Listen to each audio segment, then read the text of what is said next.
नगर निगम board की बैठक में विपक्ष का धड़ा बढ़ गया। कांग्रेस की 20 में 10 पार्षद मीडिया को बैठक में एंट्री नहीं देने से खफा होकर बैठक से बहिष्कार कर बाहर चले गए, जबकि कांग्रेस के 10 पार्षद भाजपा पार्षदों के साथ बैठक में ही डटे रहे। इस बोर्ड बैठक में कचरा संग्रहण के नाम पर 20 रुपए प्रति परिवार के ऊपर टैक्स लगाने के प्रस्ताव को पास कर दिया गया है। इसके साथ ही होटलों में ठहरने वाले लोगों के ऊपर भी अब टैक्स नगर निगम वसूल करेगा। बैठक में जितने भी प्रस्ताव लाए गए उनको कांग्रेस और भाजपा के पार्षदों ने ध्वनिमत से पारित कर दिया। कुछ मुद्दों पर हंगामा भी हुआ, लेकिन मीडिया की मौजूदगी इस बैठक में नहीं रही। बैठक के बाद कांग्रेस के जो पार्षद बैठक में मौजूद थे उन्होंने अपनी बात रखी। वहीं भाजपा की ओर से महापौर जीएस टाक और विधानसभा में नेता प्रतिपक्ष गुलाबचंद कटारिया ने इन मुद्दों पर बात की। कटारिया ने कहा कि शहर के विकास के लिए और कचरा संग्रहण को लेकर 20 प्रति परिवार का टैक्स ज्यादा नहीं है।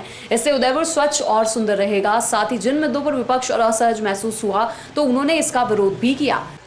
देखो क्या है कि राजस्थान में उदयपुर नगर निगम ही एकमात्र ऐसी नगर निगम है जिसकी बोर्ड बनने के बाद ये चौथी मीटिंग है। और कोरोना में तो कहीं राजस्थान में कोई मीटिंग का कोई सवाल ही पैदा नहीं हुआ। फिर भी हमने पार्षदों के सुझाव से लाभ ही मिलता है और हमारे काम में सुधार होता है। इस दृष्टि से हमने कोरोना होते हुए भी मीटिंग रखी। और मैं सोचता हूं कि मैंने भी कई सालों से मीटिंग में आता हूं। आज जितना पॉजिटिव सुझाव था बीजेपी और कांग्रेस दोनों के, हर अच्छे काम के लिए सबने अपनी सहमति दी। जहां उनको नहीं ठीक लगा उन्होंने उसका विरोध भी दर्ज कराया, उसमें कोई हर्जा नहीं। पर उसमें से भी जो हमको अच्छा लगा वो हमने भी उसको करने के लिए कहा कि हाँ हम इसमें ये कोशिश करेंगे। तो मैं सोचता हूँ कि उदयपुर के विकास की दृष्टि से जो भी आज नए नए प्रस्ताव रेवेन्यू बढ़ाने की दृष्टि से लिया, विशेष करके जो बड़ी होटलें हैं उनको प्रति रूम के हिसाब से जब बुक हो 10,000 से अगर अधिक का किराया वो लेते हैं तो 500 रुपया यात्री कर के नाम से भी नगर पालिका भी वो ले हैं। इससे अधिक जो 5,000 से 10,000 के बीच में उनको 300 रुपया किया और 3,000 से 5,000 के बीच में उनको 200 रुपया किया।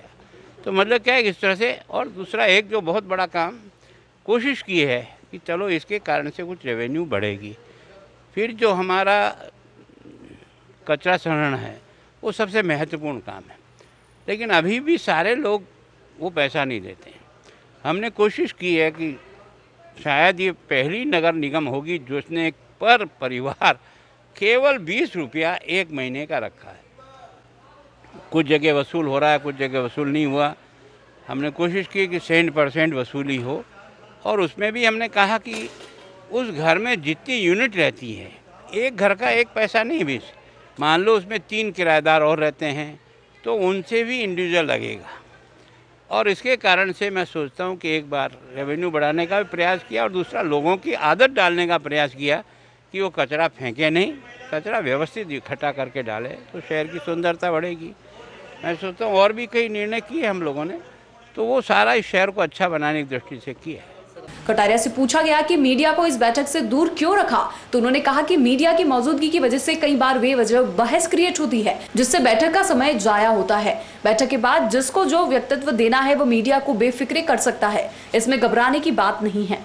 कटारिया से जब पूछा गया कि आपने कहा जो लिखना लिख देना, तो वो थोड़े देश में आ गए और इस सवाल पर कटारिया ने गाली देते हुए कहा कि ईमानदारी से काम करते हैं। एक बार पत्रकार को भी उन्होंने ऐसा कहा, आज दिन तक कुछ नहीं हुआ। मीडिया को दूर नहीं रखा, मीडिया को देख करके लोगों को भाव आ जाता है। तो क्या है कि सब के कौन आपका फोटो अच्छा दिखाए। तो सामान्यतः जहाँ भी हम राजनीतिक पार्टियों की कोई मीटिंग करते हैं आजकल, तो धीरे धीरे अब हमने ब्रीफ कर देंगे। जो मीटिंग हुई वो भी ब्रीफ करना चाहे कांग्रेस, हमारा आलोचना करना चाहे जम करके आलोचना करके बताए, हमें कोई एतराज़ नहीं। पर आमना सामना होकर के बात तो कम हो और एक दूसरे पे ही हो, उससे कम से कम समय भी जाया होता है और परिणाम नहीं आता है। जब मीडिया को यहाँ से बाहर किया तब आप ही ने कहा था कि जो मर्जी हो वो छाप देना। हाँ, तो डरने की बात है यार, चोरी थोड़ी करते हैं। मैं तो डंके की चोट कहता हूँ। मैंने एक पत्रकार को कहा था जितना जोर उतना लगा देना यार।